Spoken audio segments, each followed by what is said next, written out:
على سيدنا محمد. اللهم صل على سيدنا محمد. السلام عليك يا رسول الله. السلام عليك يا نبي الله. السلام عليك يا حبيب الله. السلام عليك يا خليل الله. السلام عليك يا خير خلق الله. السلام عليك يا من أرسله الله رحمة للعالمين. السلام عليك ورحمة الله وبركاته. أشهد أن لا إله إلا الله وحده لا شريك له، وأشهد أنك محمدا عبده ورسوله. اللهم صل على سيدنا محمد. اللهم صل على سيدنا محمد. اللهم صل على سيدنا محمد وعلى آله وصحبه وسلم والحمد لله رب العالمين. Baik, kita mulakan lagi dengan Al-Quran kita, surah Al-Baqarah ayat ke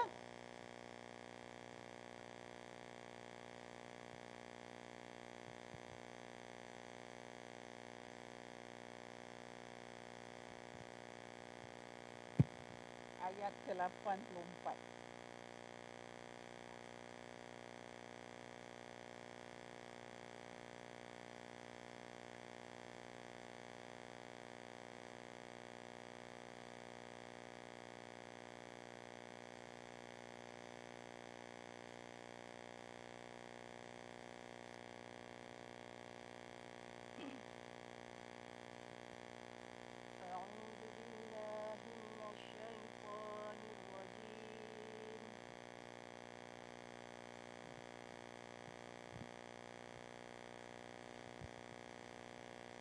أعوذ بالله من الشيطان الرجيم.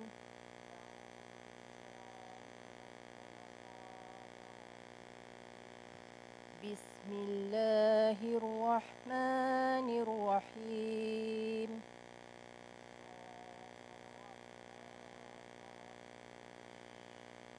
قالوا ادع لنا ربك يبين لنا ما هي إن البقرة تشابه علينا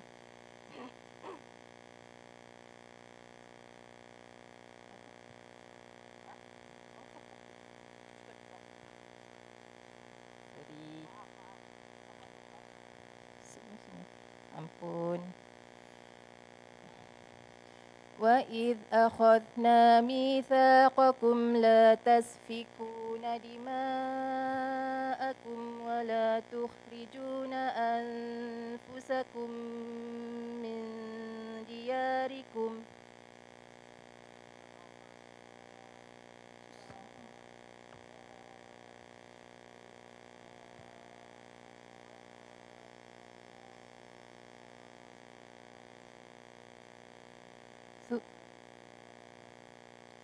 ثم أقررتم وأنتم تشهدون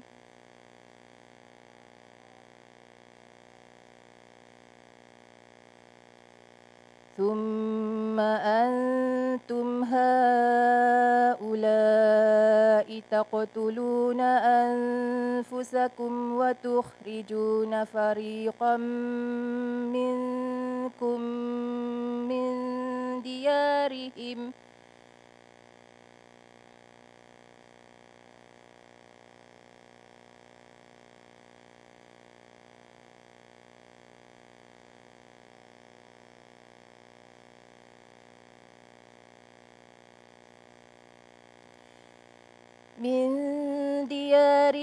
تظاهرون عليهم بالإثم والعدوان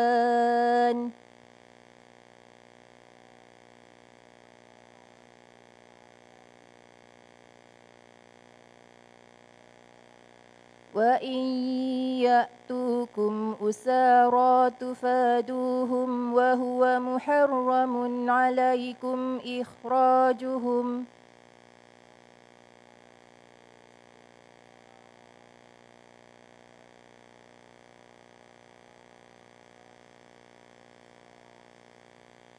أفتؤمنون ببعض الكتاب وتكفرون ببعض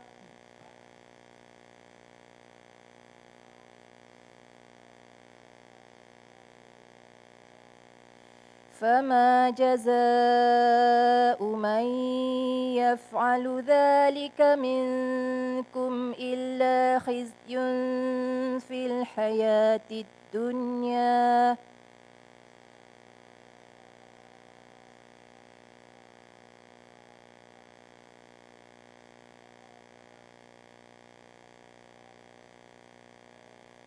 ويوم القيامة يردون إلى أشد العذاب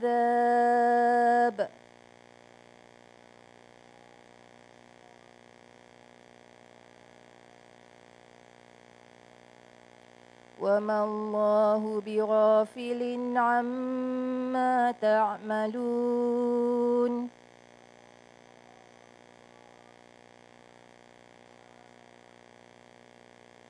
أولئك الذين اشتروا الحياة الدنيا بالآخرة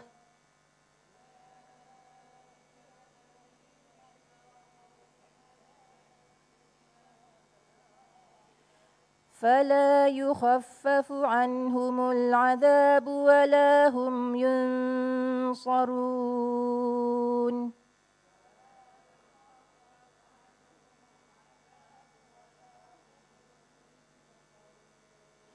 ولقد آتينا موسى الكتاب وقفينا من بعده بالرسل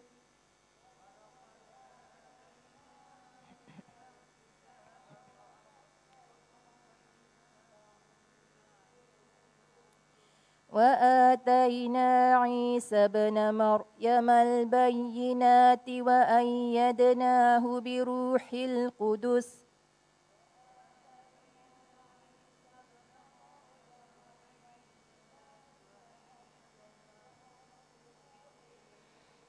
أفكلما جاءكم رسول بما لا تهوى أنفسكم استكبرتم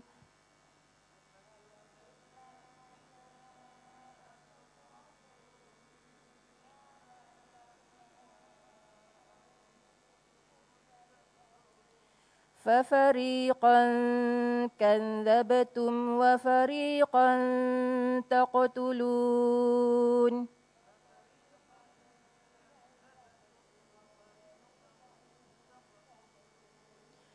وقالوا قلوبنا غلف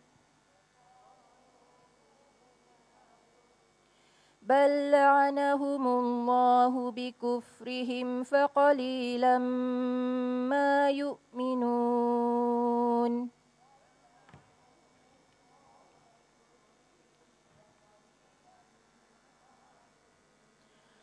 صدق الله العظيم.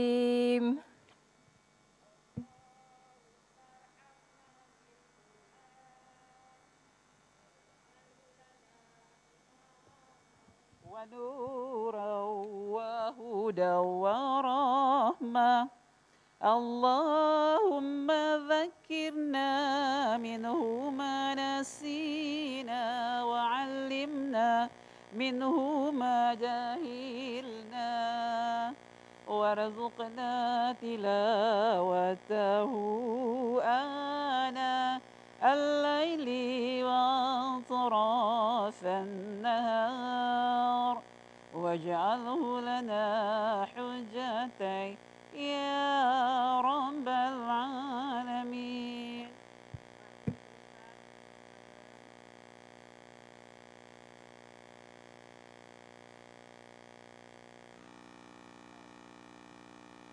Sambungan daripada minggu lepas, insyaAllah masih lagi wanita dan puasa. Alhamdulillah ibu-ibu yang dirahmati Allah, hari ini insyaAllah jika sampai petang kita akan masuk dalam Ramadan ke-9, betul? Begitu cepat masa berlalu, yang kita nanti-nantikan sudah berada di hadapan kita iaitu Ramadan Karim Al-Mubarak. Mudah-mudahan sepanjang 9 hari nanti insya-Allah sampai petang, agar puasa hari ini lebih baik daripada puasa semalam. Dan puasa hari ini juga lebih baik daripada hari-hari yang telah kita lalui. Dan yang kedua, mari kita rafakkan syukur pada Allah SWT yang hari ini doa anda dikabul, dapatlah dalam kelas ni zon 1 dan zon 2. Dah tak payah naik atas lagi, dah tak gaduh, ustazah tak dengar, ustazah tak nampak, ustazah itu, ustazah ini. Hasil kesabaran kita, Allah membuahkan hasil-hasil yang apa? Yang baik. Jadi hari ini nampak, saya punya tempat kat tengah-tengah, jangan diambil. Siapa ambil? Dia jadi ustazah kat tengah ni. Yang ketiga, mari kita merafakkan syukur pada Allah dan juga mengingat kembali kepada orang-orang yang telah lama meninggalkan kita, terutama ibu ayah kita yang terlebih dahulu pergi dari kita. Mungkin sahabat-sahabat kita yang semalam kita nampak, mungkin hari ini kita tak nampak lagi, yang kembali kepada Allah SWT, kita panjatkan doa untuk mereka. Mudah-mudahan sepanjang Ramadan, seperti saya katakan minggu lalu, setiap terbenam matahari, maka Allah akan tutup rapat-rapat pintu neraka, maka Allah akan buka pintu syurga seluas-luasnya, kata Allah.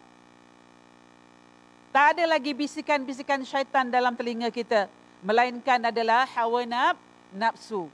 Kontrol hawa nafsu kita. Dah 9 hari kita punya puasa. Adakah masih marah lagi mulut kita? Adakah masih lagi jeleng-jeleng lagi mati kita dengan suami kalau suami tak tolong?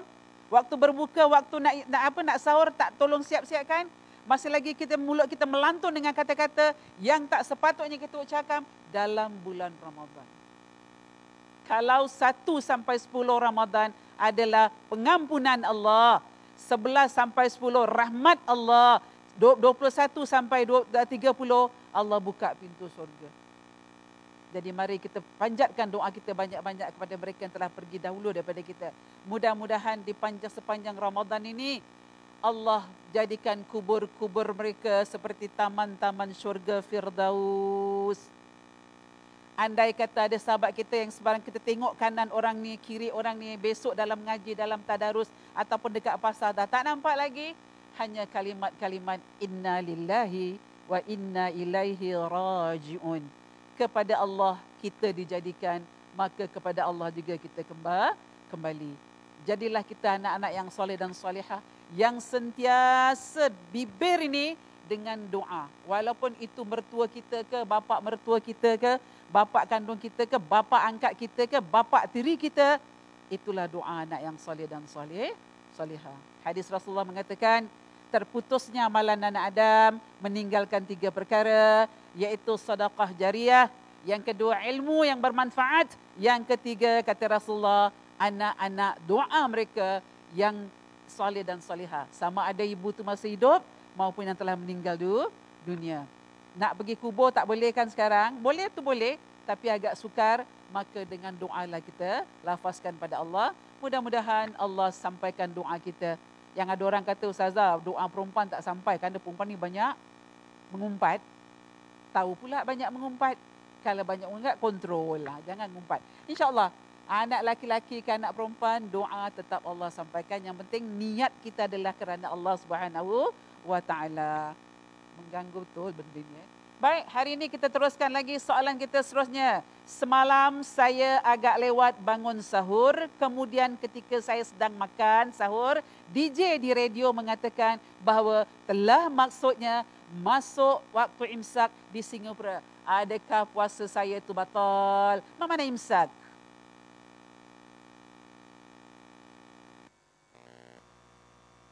Apa tu imsak? Menahan diri. Waktu saya kuliah dekat Indonesia, bila zaman bulan puasa, dekat kampus saya tu, mahasiswa ambil kesempatan jadi volunteer. Sana lebih satu jam. Kita kalau pukul 7-10 minit kita punya berbuka. Di Indonesia saya rasa 6-10 kerana 1 jam jaraknya. Jadi kita punya volunteer ni, mahasiswa, kalau pagi mesti pukul 2 pagi, imsak, dia akan standby dekat setiap rumah, dekat kampung tu. Tapi kita hanya dengar dekat radio, tak bunyi pun waktu imsak. Imsak kita sekarang adalah 5.31, betul? kita punya subuh 5.42. Agak-agak berapa minit? 5.31 kepada 5.42 dalam masa tenggang masa 10 minit. Dalam hadis mengatakan kalau masa 10 minit tu awak boleh baca surah Al-Baqarah ataupun surah Yusuf ataupun surah Muhammad agak-agak berapa ayat? Ayat 1 sampai ayat 2, ayat 3. Itulah tenggang jarak masa kita. Kemudian jawapannya. Apa jawapan dia kat sini? Puasa bermula daripada waktu fajar atau lebih dikenali sebagai subuh. Sehinggalah terbenamnya matahari, iaitu maghrib. Waktu imsak adalah hanya sebagai peringatan bahawa waktu fajar amatlah hampir. Dan anda harus mula menyelesaikan makanan secepat mungkin. Walaupun dekat radio tak cakap imsak. Dia 3 kali. Kalau saya pengalaman kat Indonesia 3 kali. Imsak. Masjid bunyi, surau bunyi dan juga mahasiswa kita yang volunteer untuk lafazkan perkataan imsak tu dekat kampung pun bunyi. Jadi kita tak ragu-ragu. Tapi kita di Singapura tak boleh dilaungkan di radio. Melainkan azan. Jadi kalau DJ kata, kita ni sedang makan. Maklum bangun terlambat. Dah 5 suku baru bangun. Ingat ni Bu kata Rasulullah, di akhir-akhir kita bersahur tu, dia punya barakah tu, Masya Allah. Luar biasa. Ada rahmat, ada pahala. Jadi siapa yang balik kerja malam pukul 2, pukul 3 dah sahur, pukul 4 tak nak bangun lagi, pukul 5 tak nak bangun lagi, alangkah ruginya kerana pahala tu dah ada dekat dalam waktu sahur. Kenapa Allah suruh kita sahur? Kerana waktu pagi tu kita pergi kerja. Tadi pagi nak belajar ni kan? Tadi pagi sahur tak semua? Sahur. Memang tak boleh makan pukul 3, pukul 4 pagi dalam masa sebulan. Perut kita belum adjust. Tapi dah lama-lama, sikit-sikit, lama-lama dia jadi boleh makan. Jadi ketika sedang makan, DJ berkata, telah masuk waktu imsak. Awak jangan sembur, buang. Tak payah. Telan aja. Itu rezeki Allah.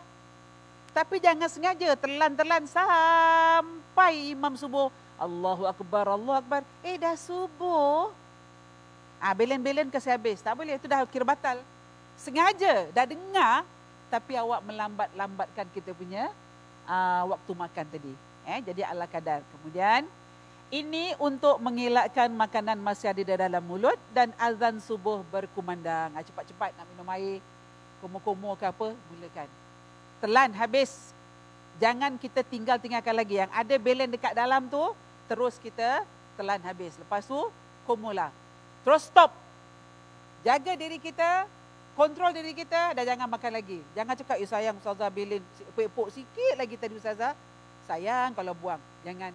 Sebab kita nak kejar yang wajib, jangan kita kejarkan yang sunnah. Yang wajib kita terlepas, maka kita akan dapat sedikit pahala. Jadi makruh. Baik benda tadi nak jadi wajib, jadi nanti jadi haram, jadi makruh, dah semuanya bercampur jadi satu. Ini kalau imsak di Singapura yang tak bunyi dekat radio. Jadi jika anda masih makan, telah masuk waktu imsak tetapi belum sempat subuh, maka kita punya puasa tetap sah. Kalau awak dulu, saya kecil-kecil, ingat tak masa kecil-kecil kat kampung, kita tak boleh berludah. Betul?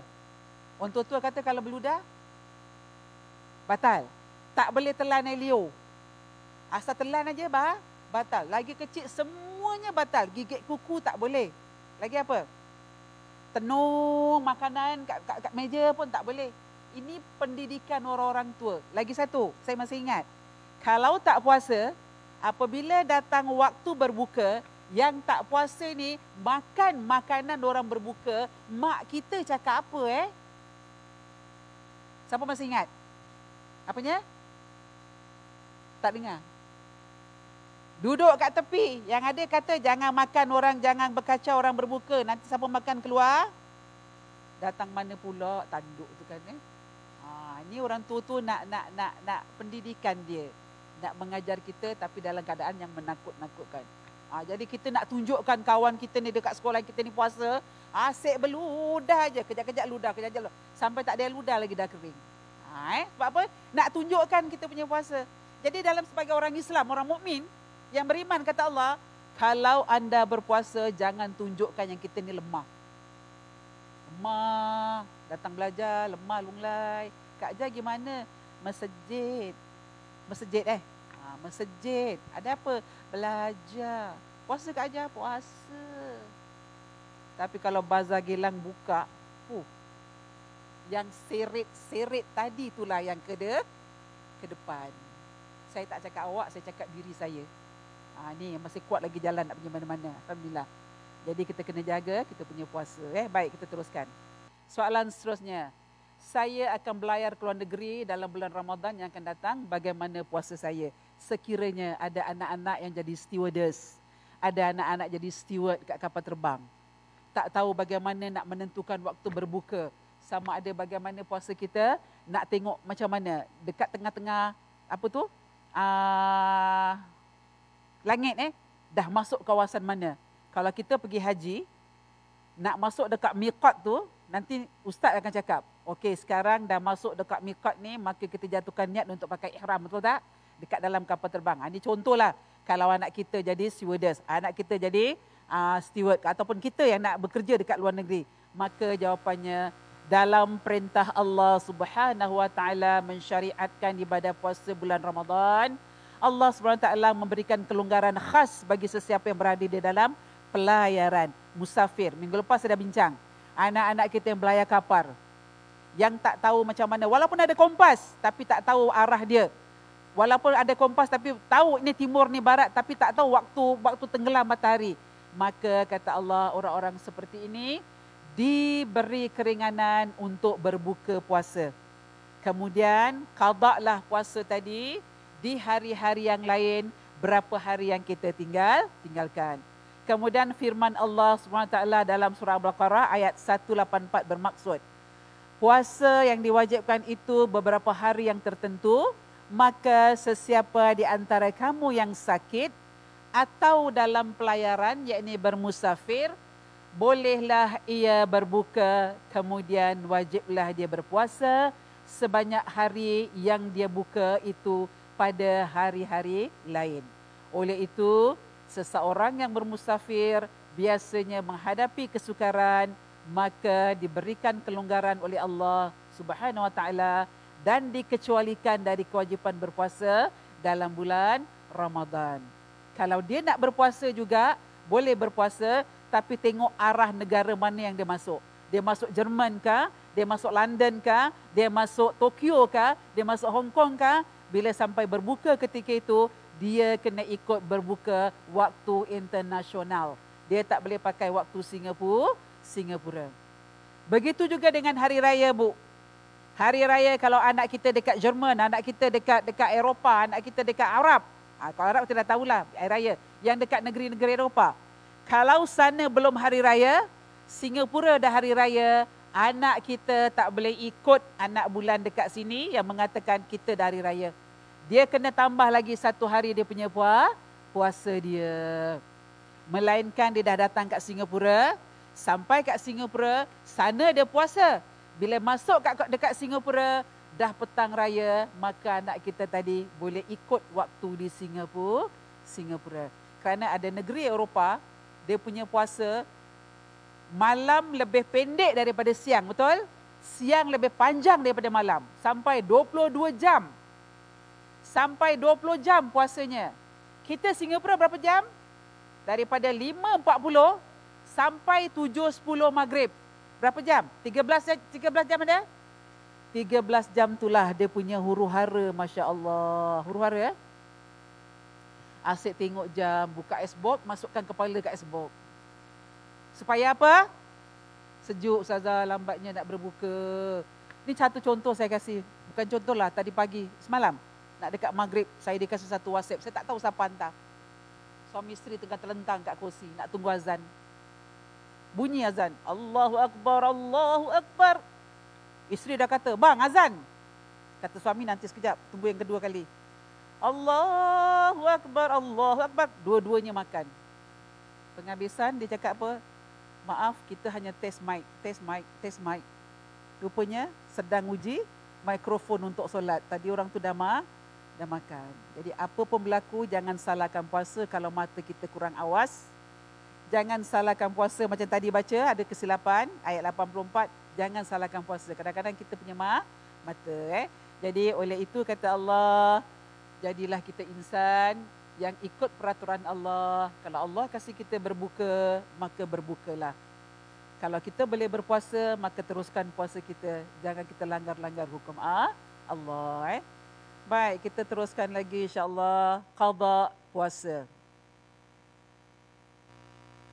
Bagaimana pembayaran bagi puasa yang tidak dapat ditunaikan dalam bulan Ramadan? Hukum membayar puasa terbagi kepada berapa bahagian? Pertama, wajib qada. Kedua, wajib qada dan membayar fidyah. Ketiga, tidak wajib qada tapi wajib fidyah. Dia ada 3. Kita ambil satu. Yang wajib qada siapakah dia? Pertama, orang yang sakit dan sakitnya akan memberi mudarat kepadanya atau bertambah lambat sembuhnya jika dia berpuasa. Contoh, kita nak ambil vaksin suntikan yang kedua. Banyak kata suntikan yang kedua ni ustazah, kita akan sakit, kita akan lemah. Kita jangan dengar cakap orang selagi belum kita pergi dan lihat. Kalau orang tu kata, betul ustazah sakit, okey tunjukkan. Kerana kondisi badan seseorang tak sama dengan badan kita. Sekiranya berlaku dia pergi suntik kedua pada bulan puasa ni, 9 pagi ke, dia punya appointment dia, 11 pagi ke, 12 tengah hari ke, 1 tengah hari ke, dia pergi kerana perut sedang kosong dalam masa 13 jam, kita nak mengharapkan sahur tadi yang hanya makan berapa biji kurma dan sedikit makanan, saya rasa tak menjamin untuk kita pergi suntik yang kedua kan. Kalau dia balik daripada suntik tu dalam setengah jam, dalam 1 jam, ataupun dalam 2 jam, kata dia suntik pukul 12 tengah hari, 12 tengah tu dia kasih masa kita setengah jam untuk duduk, takut apa-apa berlaku kan, muntah ke apa ke, dia kasih kita rehat, dalam masa setengah jam okey, dia suruh kita balik. Tetapi benda ni berlaku dalam rumah, pukul 5 dah start, memualnya lain, sakitnya lain, demam-demamnya menggigil, bulu romanya berdiri, macam dah tak boleh kontrol, maka orang-orang macam ini, sakit dia tu memudaratkan tak? Memudaratkan kerana suntikan tadi, maka kata Allah berbukalah ketika itu. Jangan dia tahan diri, sayanglah ustazah dah pukul 5, lagi 2 jam. 6, 7, lagi 2 jam ni macam-macam boleh berlaku dalam diri kita yang sedang sakit. Allah dah kasih rukhsah, Allah dah kasih keringanan. Buat. Nanti nak ganti balik sayang. Mana ndak ganti balik dengan awak pengsan yang Mulan datang? Mana ndak? Lagi mudarat kan? Lebih baik. Tapi kalau awak rasa boleh, tak apa ustazah, saya teruskan dulu. Tengok 5.30 okey tak? Pukul 6 okey tak? Kalau tak boleh juga, jangan paksa diri untuk tahan sakit tadi. Ini pengalaman saya yang pertama. Saya suntik pertama pada 12 hari bulan. Malam tu pergi terawih. Standby untuk terawih. Pagi tu dah start. Menggigil-gigil badan saya. Ini kerana kondisi badan. Itu baru pertama. Ini baru saya rasa. Baru saya yakin apa orang cakap. Kita dah rasa dalam diri kita. Nanti 2 hari yang kedua insyaAllah saya 4 hari bulan 5. Lagi 2 minggu. Masih puasa tidak? Awak tengok. Kalau saya ada dekat sini berarti okey. Kalau saya tak ada kat sini berarti tak okey, tengah demam. Mudah-mudahan tidak. Jadi kita lawan. Jadi itulah kata Allah, orang yang sakit, itu satu contoh suntik. Lagi mak kita yang pakai insulin, yang pakai apa tu sakit buah pinggang, sakit apa lagi? Sakit semput, yang sentiasa nak kena inhaler ada dekat dia punya mulut. Itu nak kena hati-hati. Sebab rongga yang terbuka ada 5. Rongga tubuh kita terbuka ada 5. Pertama, mulut, mata, 2 mata, 2 telinga. Kemudian yang ketiga adalah yang mata, telinga, mulut, 2 di antara 2 jalan. Kat bawah tu di antara 2 jalan, itu semua rongga-rongga terbuka. Itu yang kalau awak sengaja makan, sengaja masukkan, maka batallah puasa. Tapi kalau suntikkan, tidak membatalkan kerana kita tidak kenyang. Hanya disuntik saja. Kemudian yang kedua, kata orang yang wajib qada puasa. Orang yang meninggalkan puasa sewaktu berlayar atau musafir kira-kira 84 kilometer. Singapura pergi Sempang Renggam berapa kilometer? Siapa dah ukur? Singapura pergi Angsana berapa kilometer? Siapa dah ukur? Singapura pergi Komta, Singapura pergi Kelantan, Singapura pergi Nilai ke? Mana ke? Kalau lebih daripada 84 kilometer, maka diperbolehkan untuk berbuka puasa. Kemudian yang ketiga, ibu yang hamil atau menyusukan anak dan khawatir dirinya menjadi mudarat. Minggu depan kita dah bincangkan, kalau ibu ni khawatir diri dia sedang hamil, takut berlaku kerana kalau tak makan ubat, tak makan suplemen yang doktor kasih, akan mudarat pada diri dia, maka dia boleh batalkan puasa dia. Kemudian yang kedua, kalau dia bimbang anak dalam kandungan tu takut jadi macam cacat atau ada mudarat, ataupun dia sedang menyusukan anak dia ketika bulan puasa, maka kata Allah, orang-orang begini juga boleh di dalam keadaan keringanan.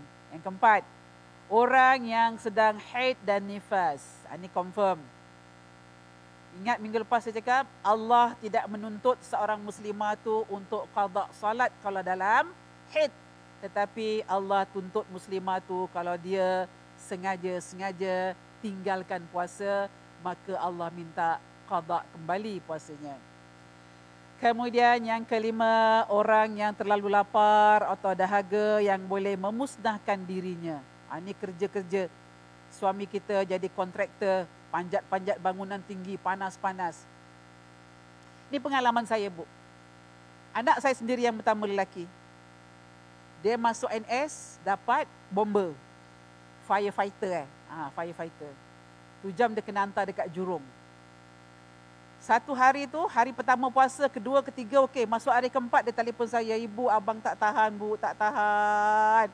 Sebab panas bu dekat Pulau Jurong. Nangis. Nangis dengan dia punya boot, dengan dia punya baju, dengan dia punya topi nak melawan-lawan api ke apa kan. Boleh tak abang buka bu? Dia merayu dengan saya. Saya cakap abang tahan. Apa saya cakapkan dia? Ambil tuala, basahkan, abang taruh dekat rambut, taruh dekat ini. Dia dah tak boleh lagi bu, nak terjun laut aja rasanya. Sebab hari tu Allah uji terlalu panas. Jadi saya pun nak cakap dengan dia, makan. Saya cakap tak apa, abang tahan dulu. Kalau tak boleh, istighfar banyak-banyak. Sebab sayang juga, saya sebagai ibu pun sayang. Orang lelaki dia boleh balas balik tak? Dia boleh qada balik tak puasa dia? Agak-agak boleh qada balik tak? Susah nak qada. Walaupun ada dia diam je nanti. Tutup puasa tak puasa kita tak tahu kan. Tapi untuk qada balik orang lelaki ni agak susah sikit. Melainkan orang perempuan. Dah pujuk-pujuk dia. Dalam pukul 3 dia telefon. Ibu dah reda sikit. Alhamdulillah. Reda macam mana? Tak apalah uniform basah. Dekat tengkuk ni. Sentiasa dengan apa? Tuala yang ada air. Sejuk aja. Itu hari pertama dia kerja dekat kat Jurong. Yang dalam keadaan cuaca panas. Jadi bila dia balik, saya terangkan. Inilah saya cakap maksud ni. Benda ni saya cakap, kalau abang nak buka, silakan buka. Tapi abang sayang bu, tahan. Kejap-kejap telefon, panas ibu. Saya cuma cakap, ini baru panas dunia. Kalau panas neraka boleh lepas, tak boleh lepas. Alhamdulillah, akhirnya anak-anak kita terbiasa. Tapi kalau memang tak boleh bu, jangan paksa. Suami kita yang dah uzur-uzur macam kerja kat tempat panas-panas, kontrak-kontrak, kalau nak buka, silakan buka. Tapi dengan syarat, berbukanya jangan di khalayak ramai, sendiri. Sendiri makan, sendiri tak tahu. Baik, terakhir. Orang yang batal puasanya kerana salah satu sebab yang membatalkannya. Ini apa maksud dia? Melanggar perkara-perkara yang membatalkan puasa. Kita tadi nak solat subuh. Kita komo-komo tak setiap kali kita solat? Zuhur, asar. Komo-komo kan? Apa hukum dalam bulan puasa? Kita ambil air sembayang, masukkan air dalam mulut kita.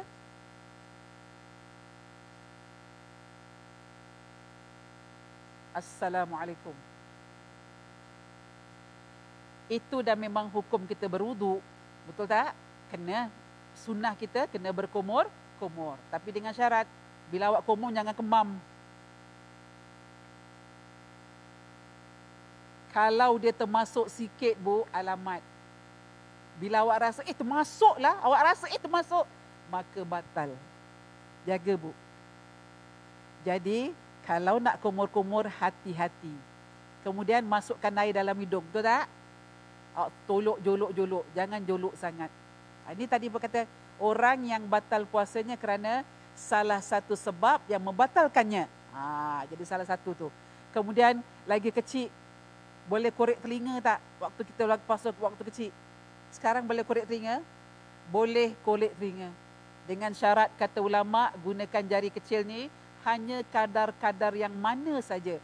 Jangan ambil jari tunjuk ni jolok sampai keluar pergi kat kiri. Saking gatalnya awak korek sampai keluar. Mandi. Katalah mandi junub dalam bulan puasa. Awak mengalirkan air. Bimbang-bimbang takut air tu termasuk dalam telinga. Takut batal. Boleh tutup dengan plaster? Tak boleh. Bila awak nak mandi hadas besar, pastikan air tu mengalir seluruh tubuh tanpa ada benda yang mengganggu mengalirnya air.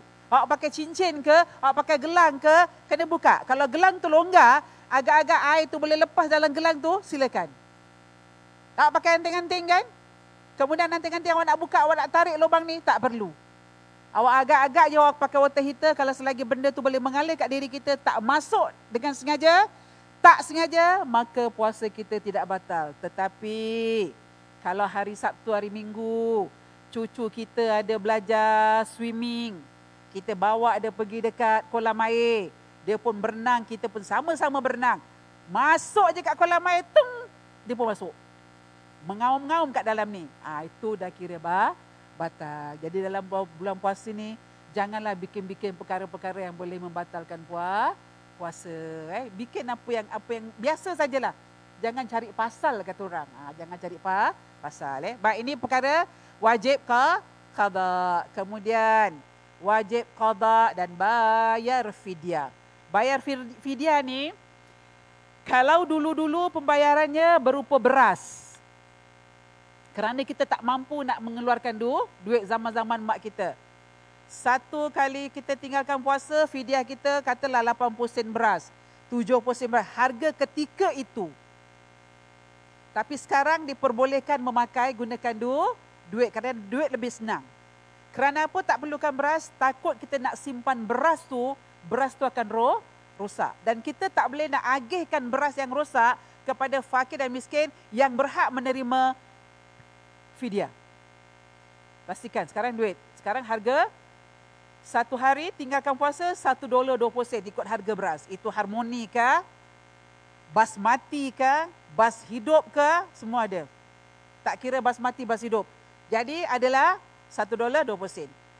Ibu hamil atau menyusukan anak, sekiranya si ibu hanya khawatir anaknya menjadi darurat.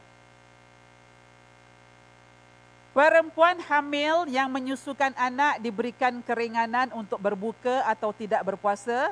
Jadi Syekh Yusuf Al-Qadawi dalam Fiqh As-Siyam tidak menukilkan sembarang syarat khas untuk perempuan yang hamil untuk tidak berpuasa kerana tidak terdapat larangan. Sebarang dalil. Jadi kalau dia tahan boleh berpuasa orang hamil ni, silakan dia puasa. Kalau dia tak tahan, boleh berbuka. Itu dia punya kelonggaran dia. Kemudian yang kedua, orang yang berhutang puasa yang belum dijelaskan sehingga bertemu dengan Ramadan lainnya, ini kena qada, kena fidyah. Orang yang berhutang puasa yang belum dijelaskan sehingga bertemu Ramadan 2020, bertemu Ramadan 2021, 2020 tak jelaskan, masuk 2021, yang lepas tu kena qada, kena fidyah. Dia bukan main-main cakap. Lagi-lagi 2019 tak qada, 2018 tak qada, datang 2021, 20 kena qada fidyah, 2019 kena qada fidyah, 2018 kena qada fidyah. Berdouble tau. Melainkan kalau awak dah settle, 2020 punya hutang puasa awak dah jelaskan, maka tak perlu bayar qada fidyah. Tak perlu fidyah. Just qada saja. Ni yang lama-lama, yang 3 tahun, yang 10 tahun, yang 20 tahun, ni kena bayar. Kadang-kadang sampai orang yang dah tak ada, sampai dah meninggal. Jadi ketika arwah bapa saya, mak saya dah uruskan. Sebab kita jaga, kita adik-beradik jaga, kita dapat pantau. Di saat bila dia tak berpuasa, di saat bila dia boleh puasa. Jadi bila kita nak bayarkan fidyah, dah tak terfikir-fikir. Berapa Ustazah? Ada setahun tu bapak saya penuh puasa. Ini kita nak kira susah. Jadi kita adik-beradik dah pantau, saya yang uruskan dengan kakak saya Alhamdulillah. Dapat. Jadi mak tu kita tahu, dia saat dia sakit, dia memang lupa tak boleh puasa, okey kita ambil 1 bulan bayar. Ini orang yang dah lupa. Jadi tugas kita sebagai anak, jangan lalai dalam mengqada kita punya puasa. Baik, kita teruskan lagi. Tidak wajib qada tetapi wajib fidyah. Orang sakit yang tidak berdaya untuk berpuasa dan harapan sembuh tu amat tipis. Agak-agak penyakit apa yang tak boleh sembuh ni? Koma, penyakit koma, mata je dia gerak. Bila kita cakap, mak hari ni puasa, mak puasa tak ada diam, kadang-kadang air mata meleleh. Orang macam ni yang tak ada harapan untuk sembuh penyakitnya, maka orang ini, dia wajib qada tapi tak wajib fidyah. Jadi bayar saja dia punya qada. Tapi kalau memang tak boleh, anak-anak boleh qadakan tak puasa mak bapak? Anak-anak boleh qadakan, tapi kita sendiri kena lunaskan kita punya hutang puasa. Tapi Allah kasih kita keringanan kerana kita sibuk dengan hutang kita, maka salah satu adalah dengan fidyah. Yang kedua, orang yang lemah kerana sudah tua dan tidak mampu lagi untuk berpuasa. Ini nenek kita, maka dia tapi wajib fidyah. Jadi orang macam ini dah tak ada lagi hukum puasa. Sekiranya kita ada anak yang luar biasa, istimewa. Anak istimewa yang umur 30 tahun, 40 tahun, dia tak boleh puasa. Orang-orang macam ini wajib tak dia puasa? Tak wajib, tapi tiap-tiap bulan, tiap-tiap tahun kita bayarkan dia fidyah kerana IQ-nya tu kurang sedikit. Jadi siapa saja dalam keadaan yang lemah, maka kata Allah, orang macam ini tidak wajib puasa tapi wajib bayar fidyah. Jadi saya rasa terang benda ni. Baik, terakhir. Adakah niat puasa sunnah 6 hari bulan Syawal boleh disekalikan dengan puasa qada? Ini saya rasa benda ni tiap-tiap hari keluar. Tiap-tiap hari keluar. Sampai kadang saya nak jawab pun macam mana nak terangkan. Baik. Jawapan. Niat puasa 6 Syawal tidak boleh disekalikan dengan puasa qada. Kita kena tahu beza apa erti sunnah, apa erti wajib. Sunnah buat dapat pahala, tinggalkan tidak berdosa, malah digalakkan. Tapi kalau hukum wajib, buat dapat pahala, tinggalkan amat berdosa besar. Beza. Jadi kalau kita, alhamdulillah yang dah menopos ni, ibu-ibu dah menopos, dapatlah lengkap insya-Allah tahun ini dapat penuh puasa 30 hari. Diikuti dengan puasa 6 Syawal, dah tak perlu qada puasa kan? Ibu-ibu macam ini boleh ambil. Hari raya pertama jangan puasa, hari raya kedua, ketiga, keempat, kelima, keenam, 7. Jadi 6 hari kan? Jadi hari raya ke-7 tu kita punya puasa sunnah dah habis. Niat dia saja aku niat puasa sunnah Syawal. Sudah cukup. Jangan nawaitu Syawal, saum maradik, semua awak banyak campurkan. Pendek je. Saja aku niat puasa sunnah 6 Syawal kerana Allah Ta'ala. Esok hari ke tahun ini dah tak payah sebut. Tapi yang tak boleh, kita yang masih datang haid, nak kejarkan kita punya 6 Syawal dapat pahala, tapi kita lupa kita punya qada. Akhirnya, kita gabungkan sekali niat qada dengan niat solat, dengan siap sunnah. Boleh tak kita sembahyang sunnah, qabliyah, ba'diyah, kita masukkan dalam zuhur? Boleh? Saja aku sembahyang sunnah, qabliyah zuhur dan juga fardu zuhur. Boleh masuk? Tak boleh kan? Jadi ulama kata, Al-Imam Asy-Syafi'i di dalam kitab berpendapat, yang mensyarahkan bab setiap amalan yang dengan niatnya. Jadi ada tajuk nama buku dia, setiap amalan dengan niatnya, bahawa hendaklah dibezakan ibadat puasa Ramadan, puasa nazar, puasa kafarah, puasa qada dan puasa sunnah. Imam Jalaluddin As-Suyuti dalam kitab Al-Isbah juga berpendapat hendaklah diasingkan puasa Ramadan atau nazar atau puasa sunnah. Namun seseorang yang berniat puasa qada dalam bulan Syawal boleh juga dikurniakan pahala 6 Syawal tanpa menjatuhkan niat tersebut mengikut pendapat sebagian ulama. Jadi bila kita nak qada puasa qada kita dalam bulan Syawal, kita niat sajaku niat qada puasa Ramadan dalam bulan Syawal kerana Allah Taala. Jadi awak dapat 2 pahala. Dapat pahala qada dan juga dapat pahala kita punya sunnah 6 Syawal. Jadi kalau boleh saya menghimbau kembali, ulama semua dah sepakat asingkan niat kita. Mana yang ada qada, kita kejar dalam bulan Syawal, let's settlekan qada kita. InsyaAllah kalau dia lambat datang haid, kita akan dapat dalam 6 Syawal tu sampai akhir bulan. Tapi kalau tak dapat, kita dah settlekan qada kita. Dalam bulan Syawal kita dapat 3 hari ke 2 hari ke 4 hari. Alhamdulillah, kita dah termasuk hamba-hamba Allah yang dapat menunaikan sunnah dalam bulan Syawal. Boleh? Berair pula mata saya. Bismillahirrahmanirrahim. Last. Bolehkah saya mengumpulkan puasa qada, puasa sunnah Isnin Khamis dan puasa sunnah bulan Rajab? Apa hukumnya walaupun Rajab dah selesai? Sebagian ulama tidak membenarkan mengumpulkan niat ibadah sunnah dan wajib. Oleh itu adalah baik sekiranya dipisahkan antara keduanya. Maka dalam puasa qada dan sunnah adalah wajib didahulukan puasa qada kerana dia menjadi bebanan orang. Bebanan kita, wajib bebanan kita. Kemudian sedangkan puasa sunnah tidak menjadi bebanan. Puasa sunnah awak nak bikin Senin Khamis, go ahead. Tapi yang qada Allah akan tuntut.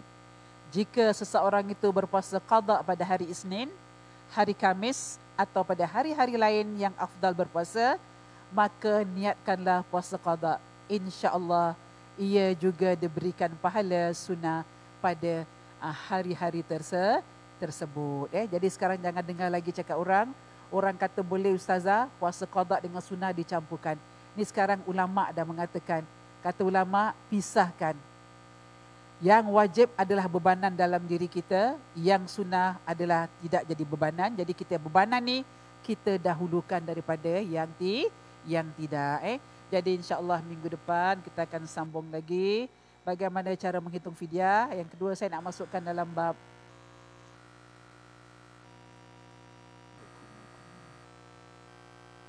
adab-adab kita. Ini suntikan insulin insya-Allah pada minggu depan. Jadi kita akan masuk dalam bab-bab yang membatalkan puasa, kemudian perkara-perkara ini, perkara yang membatalkan puasa. Jadi kita pelan-pelan. Saya nak tanya, kalau kita sedang masak, kita rasa makanan kita, batal tak puasa kita? Batal tak puasa kita? Tak batal ulama dah cakap tak batal. Ulama Syafi'i ada, ulama Maliki ada, belakang ulama Hambali. Ulama Syafi'i mengatakan tak batal, melainkan kalau telan. Kita rasa, kadang-kadang kita heran lah, dah bulan puasa kenapa nak rasa lagi? Kita dah famous masak 30 tahun, 40 tahun, dah tahu sukatan tu. Garamnya berapa, gulanya berapa, minyaknya berapa, tapi tetap nak ambil. Mesti nak rasa. Kalau dah rasa, kalau dah 3-4 kali, dah rasa betul tu, boleh batal tau. Dia rasa sekali terus pergi komo-komo.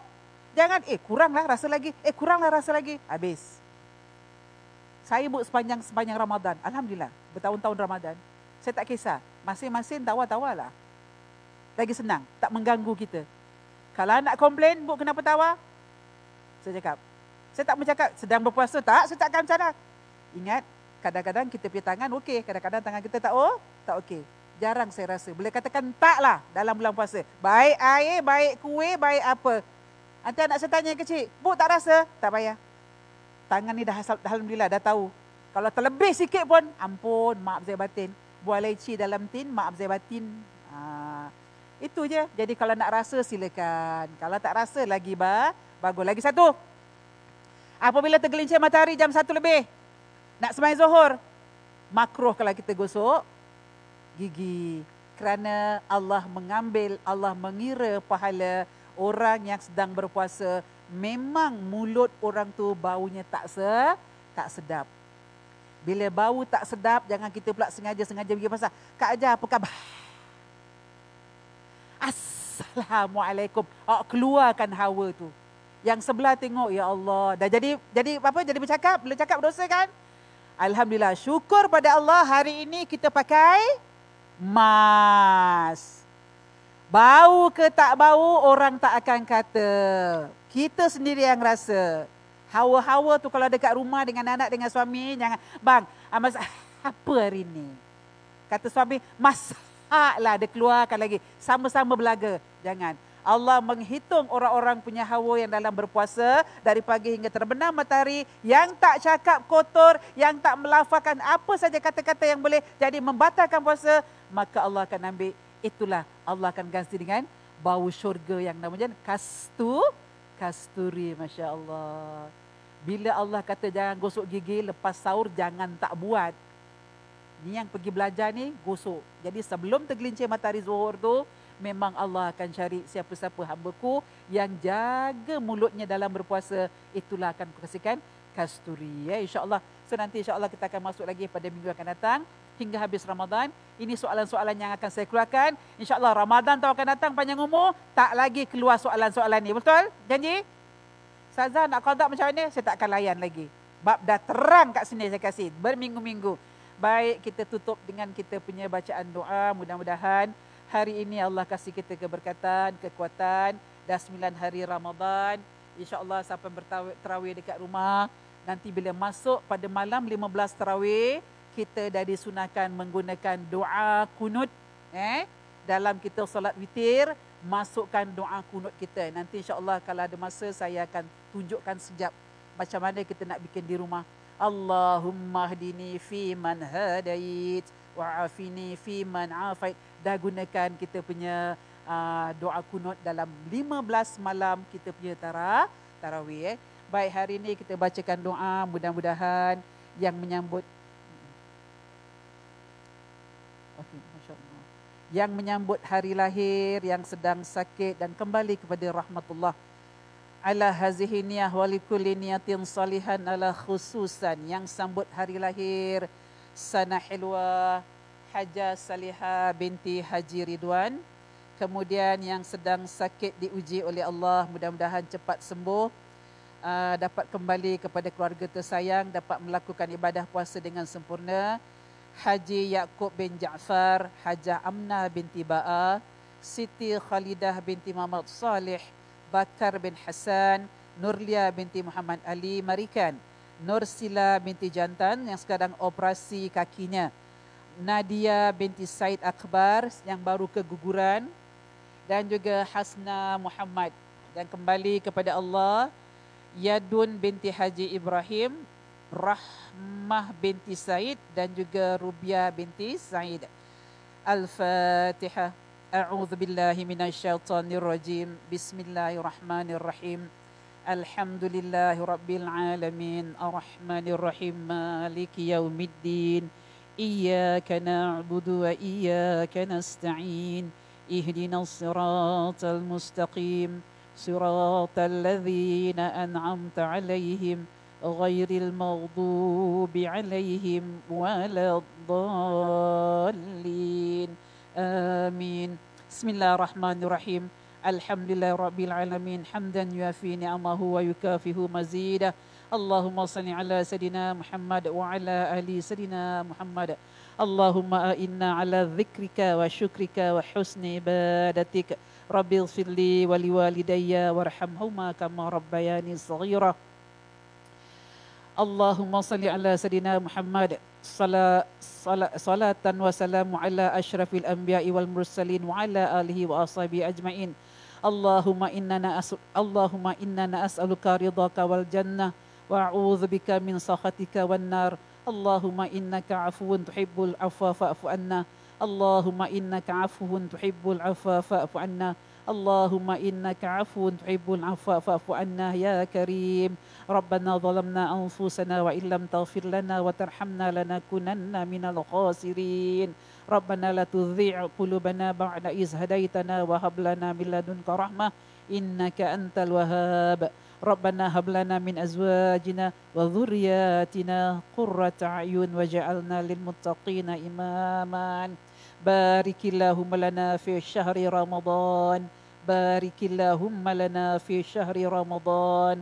Barikillahumma lana fi syahri Ramadan. Rabbana atina fid dunya hasanah wa fil akhirati hasanah wa qina adzabannar. Subhana rabbika rabbil izzati amma yasifun wa salamun alal mursalin walhamdulillahi rabbil alamin. Taqabbalallahu minkum inna wa minkum taqabbal ya karim. Yang baik datang daripada Allah, yang kurang daripada diri saya sendiri. Akhir kalam, assalamualaikum warahmatullahi wabarakatuh. Baik, zon pertama ikut jalan mana? Zon kedua ikut jalan mana? Tahu ya jalan keluar. Jadi zon kedua, zon pertama keluar tak boleh jumpa dengan zon kedua. Jadi dah tahu masuk tadi kan? Situ keluarnya. Baik, jumpa lagi insya-Allah pada minggu hadapan. Assalamualaikum warahmatullahi wabarakatuh.